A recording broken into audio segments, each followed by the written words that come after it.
I believe there are 4 unique ability levels that high school basketball players fall into. So we'll start with level 1 and see how each of you can move up and improve to achieve your basketball goals. As you watch, take a second to think about what level you're playing at now. And more importantly, what's your plan to level up? Let me know in the comments. So at level 1, we have the scrub. Every player has been the scrub at some point in their basketball journey, but you want to move out of this stage as quickly as possible. I'll be honest with you guys, if you're stuck here, it's usually your fault. Yeah, I know that sounds harsh, but it's the truth. You're most likely a scrub if you're just starting out at basketball, you play just for fun, or you actually do have aspirations of playing at a higher level, but you're lazy and don't work at it. So here are some signs that you fall into this category. You don't get any playing time, or when you do get in the game for a few minutes here and there, your teammates don't pass you the ball because they can't trust you. If you do get the ball, you don't know what to do with it, and you don't feel comfortable making a play. So here are a few ways to stop being a scrub and make an impact, even if you are a complete basketball newcomer. One is to make hustle plays. So go for offensive rebounds, play as hard as you can on defense, set great screens to get your teammates open, be a great teammate in general. This way, even though you aren't skilled yet, you can still provide some value to the team. And more importantly, get in the gym every single day. Improving your game is in your control. It just takes a lot of hard work and some knowledge on how to get better. But if you work on your ball handling, finishing, and shooting day in and day out, before long, you will have enough skills to stop being a scrub and to move on to the next level. Okay, level 2, the role player. I know some of you are probably thinking, wait, role players can be really solid, important pieces on a team. And yes, you're absolutely right. In fact, every successful team needs role players. But let's think about the context of this video. If you are a role player in the NBA, like Santi Aldama on the Grizzlies, for example, because I played him in college, then you are making millions of dollars and are in the top percentile of basketball players in the entire world. But if you're watching this and you're a young player trying to make it to the next level, whether college basketball or beyond, then just being a role player probably won't be enough to get you noticed. To be clear, role players are not bad players. In fact, many of them are skilled, hardworking, and intelligent on the court, but still fall into this category. Maybe their skills aren't translating to game situations, or they don't yet have the mentality to stop playing it safe when the game begins. So here are some signs you might fall into this category. You've got a set job on your team, but you don't do much beyond that. Maybe you're the defensive stopper or a guy who shoots corner threes, but you rarely create for yourself or others. You're mostly playing within the structured system, off of high-level teammates, and don't play aggressively or take any risks. Another sign is that you're inconsistent. You might show flashes of the gifted player you could be here and there, but it's hard to predict when you'll be impactful. Coaches at the next level want consistency. They want to know that you'll perform game after game. For my first few years of high school, I would say I was a good role player. I could make high-level plays every once in a while, but I tried not to make mistakes, and I let my more assertive teammates make plays for me. So if you're stuck as a role player, here are some ways you can level up. First is to become more versatile. Having an elite skill is important, but as a younger player, you shouldn't just specialize in one thing. Work on developing more skills and, maybe more importantly, the ability to create for yourself and others. Next, you must be more aggressive. Start by being more aggressive in the role you already have. So if you're a shooter, become ultra aggressive with your shot. This will actually open up more areas of your game, like shot fake drives or back cuts,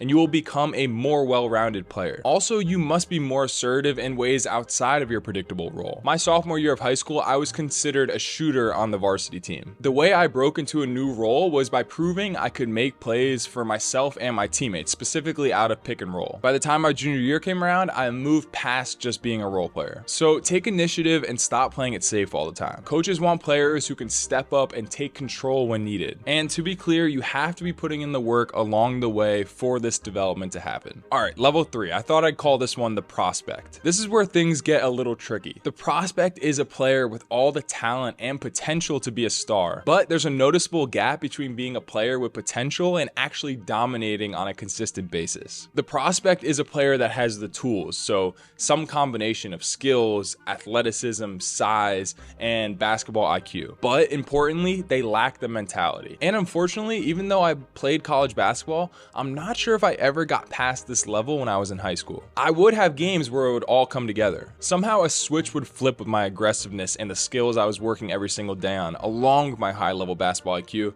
and I could dominate high school games. I remember I had 2 games in a row my senior year where I scored 33, then 35 points. Like I talked about in my last video, I was just out there hooping for that stretch. So I proved I had it in me to be that player, which makes it even more frustrating that I would have games where I scored less than 10 points and only took 5 shots. This is what held me back and why I would put high school Tuck's peak only in level 3. So some signs you're a prospect. You're most likely the best player on your team, but you have games where you disappear or you don't play with an aggressive mentality. You are the hardest worker on your team with high level skills that might come out in pickup or practice, but games come and you become passive. You're often compared to higher level players, but you haven't quite reached the level of mentality needed to make that jump. Or you're told you can play at the next level and may even be getting some attention from colleges, but they aren't quite sure about the player you will be. Now here's the great thing about being a level 3 player. You are so close. There are simple steps you can take to move to that final level. Reminder, simple does not mean easy. If it was easy, believe me, I wouldn't have been stuck in this spot for as long as I was in high school. So if the prospect sounds like you, here are some ways you can level up. First, you need to constantly be in attack mode. You really can't take games off because your team's success is determined by how you perform. That doesn't mean you have to score 30 points a game or always play perfect basketball, but you understand that being aggressive is in your control. And through that aggressiveness, you will benefit yourself,